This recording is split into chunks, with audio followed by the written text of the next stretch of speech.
Hello বন্ধুরা, মমতার টুকিটাকিতে আরেকটি নতুন পর্বে আপনাদের সকলকে স্বাগত জানাই। আজ আমি এখানে চারটে কালার নিয়ে নিলাম, মানে চারটে কালারের টুকরো কাপড় নিয়ে নিলাম। এই টুকরো কাপড়গুলি দিয়ে সুন্দর একটি জিনিস তৈরি করে আপনাদেরকে দেখাবো। তো চলুন জিনিসটা কিভাবে তৈরি করছি দেখে নেওয়া যাক। তো সবার প্রথমে এখানে আমি এই কাপড়টা, মানে এই কাপড়ের টুকরোটা নিয়ে নিলাম। এটাকে আমি এইভাবে উল্টো করে সেট করে নিলাম। এটাকে আমি কাটিং করব এই কাপড়টাকে।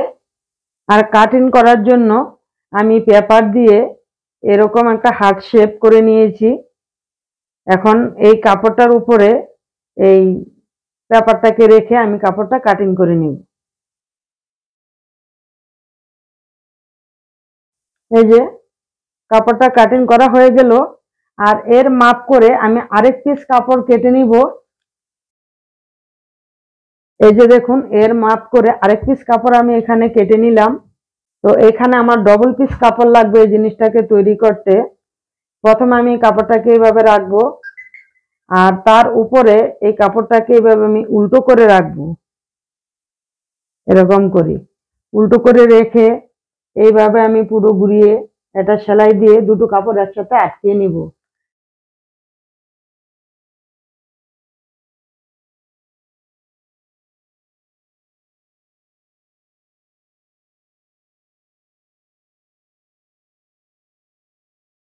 এই যে এখানে আমার কাপড়টা সেলাই করা হয়ে গেল। এখন যেটা করতে হবে, এটা যেহেতু এই সাইডগুলি রাউন্ড শেপ, তো এই রাউন্ড শেপটাকে হালকা করে একটু কাট লাগিয়ে দিতে হবে, এরকম করে করে, যেন সুতোটা কেটে না যায়। আর এই জায়গাটা তো অবশ্যই কাটতে হবে। শুধু এই রাউন্ড শেপটা কেটে নিলেই হবে, আর এই সাইডগুলি কাটতে হবে না। তারপর যেটা করব, এই কাপড়টাকে আমি এখানে এভাবে কেটে দিব।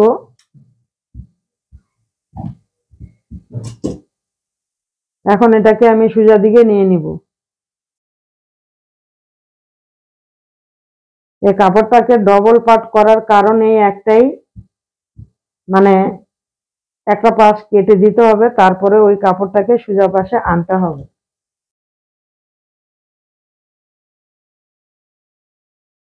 এই যে দেখুন, কাপড়টাকে আমি সোজা দিকে করে নিলাম। এখন এটাকে একটু আয়রন করে নিতে হবে। এই যে দেখুন, একটু ফুলে ফুলে রয়েছে। এটাকে বসানোর জন্য আর কি, সেট করার জন্য একটু আয়রন করতে হবে। এই যে দেখুন, এখানে আয়রন দিয়ে আমি কাপড়টাকে ফিনিশিং দিয়ে নিলাম। আর ঠিক এই একই নিয়মে আমি আরো দুই পিস তৈরি করে নিব। এই যে এখানে আমি আরেক পিস তৈরি করে নিয়েছি। আরেক পিস আমি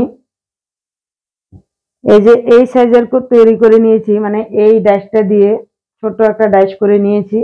আর এর মাপে করেছি একই নিয়ম, তিনটেরই একই নিয়ম। আর এই দুটো এক মাপ, আর এটা হলো আলাদা মাপ। তো এখন যেটা করতে হবে সেটা হলো, এই পেপারটা দিয়ে, মানে একটু বড় মাপের করে আর কি, আমি হার্ট শেপের করে নিয়েছি। ওইগুলি ছিল ছোট, আর এটা হলো বড়। মানে ওখানে দুটো সাইজ ছিল, এখানে আরেকটা সাইজ, এটা একটু বড় সাইজ। তা আমি এর মাপটা দেখিয়ে দিচ্ছি, এটা আমি কতটা নিয়েছি। এইভাবে আমি লম্বায় নিয়েছি 15 ইঞ্চি, আর এইভাবে নিয়েছি 20 ইঞ্চি। এবার ছোট বড় সেটা আপনাদের চয়েস মতো আপনারা করে নেবেন, যতটা প্রয়োজন ততটাই নেবেন। এখন এর মাপে আমি কিছু পুরনো কাপড় কাটিং করে নিব। এই যে দেখুন, এখানে আমি কিছু পুরনো কাপড় কাটিং করে নিলাম। এই যে এর ভিতরে অনেক কটা কাপড় রয়েছে, 5-6 পিস কাপড় আছে এর ভিতরে। আর এই ডাইসের থেকে, মানে পেপারের ডাইসটার থেকে আমি এই কাপড়টাকে একটু বাড়তি করেই চারপাশে তারপরেই কাটিং করেছি, মানে একটু বড় রেখেছি। এখন যেটা করতে হবে, এই কাপড়টাকে আমি প্রথমে ফিনিশিং দিয়ে নিব। ফিনিশিং বলতে এই যে সাইডের যে কাপড়গুলি রয়েছে, একসাথে আমি সমস্ত কাপড়গুলিকে সেলাই দিয়ে আটকিয়ে নিয়েছি। এই যে দেখুন, সেলাই দিয়ে রেখেছি, যেহেতু এখানে অনেক কটা কাপড় রয়েছে এর ভিতরে। 1 piece, 2 piece, 3 piece, 4 piece, 4 piece কাপড় এর মধ্যে রয়েছে। আর এখন এটাকে ফিনিশিং দেওয়ার জন্য এর চারপাশে একটা পাইপিং বসিয়ে দিব এই কাপড়টা দিয়ে। এই কাপড়টা দিয়ে আমি পাইপিংটা বসাবো, উল্টো করে ধরবো, এইভাবে উল্টো করে ধরে সেলাই দিয়ে আমি সোজা দিকে পাইপিংটাকে নিয়ে নেব।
এই যে বন্ধুরা, এখানে পাইপিংটা আমার বসানো হয়ে গেল। এখন যেটা করব, এর মধ্যে এই যে আমি ডিজাইনগুলি তৈরি করে রেখেছি, এই ডিজাইনগুলিকে এখানে এর মধ্যে এভাবে সেট করব। এটা তো নিচেরটা বড় হার্ট শেপ হলোই, এর ভিতরে আরো 3টে হার্ট শেপের ডিজাইন আমি এখানটায় সেট করে দেব। এরকম ভাবে, এরকম করে এই 3টেকে আমি এর মধ্যে সেট করব। এরকম ভাবে রেখে আমি পিন দিয়ে আটকিয়ে নিব, তাহলে সুবিধা হবে আর কি সেলাইটা করতে।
এই যে বন্ধুরা, আমি যে জিনিসটা তৈরি করতে চেয়েছিলাম এটা পুরো এখানে কমপ্লিট করা হয়ে গেল। এটা একটা পাপোশ, মানে পাপোশ হিসাবে আপনারা এটাকে ব্যবহার করতে পারেন। হার্ট শেপের মধ্যে এর ভিতরে আবার 3টে হার্ট, এরকম একটা ডিজাইন করে আপনাদেরকে দেখালাম। আমার কাছে তো খুবই ভালো লাগছে, আশা করি আপনাদেরও কাছে ভালো লাগছে। তাহলে এরকম কিছু পুরনো কাপড় দিয়ে, এই যে দেখুন, কিছু পুরনো কাপড় দিয়ে আর অল্প একটু একটু 3টে কাপড় লেগেছে, অল্প কাপড় দিয়েই কিন্তু আজকের এই সুন্দর পাপোশটা তৈরি হয়ে গেল। তো আশা করি আমার এই ভিডিওটা দেখে আপনারা আপনাদের নিজেদের জন্য এমন সুন্দর একটি পাপোশ তৈরি করে নেবেন। আর আমার এই ভিডিওটি যদি ভালো লেগে থাকে তাহলে অবশ্যই একটি লাইক দিবেন, কমেন্ট করবেন আর সকলের সাথে শেয়ার করবেন। আর এরকম ধরনের আরো নিত্য নতুন ভিডিও পেতে হলে আমার চ্যানেলটিকে সাবস্ক্রাইব করে নেবেন, পাশে থাকা বেল আইকনটা অন করে দিবেন। তো আজকের মতো আমি এখানেই বিদায় নিচ্ছি। আবার খুব তাড়াতাড়ি আরেকটি নতুন পর্ব নিয়ে চলে আসবো। ততক্ষণের জন্য আপনারা সকলে সুস্থ থাকবেন, ভালো থাকবেন। ভিডিওটি সম্পূর্ণ দেখার জন্য ধন্যবাদ।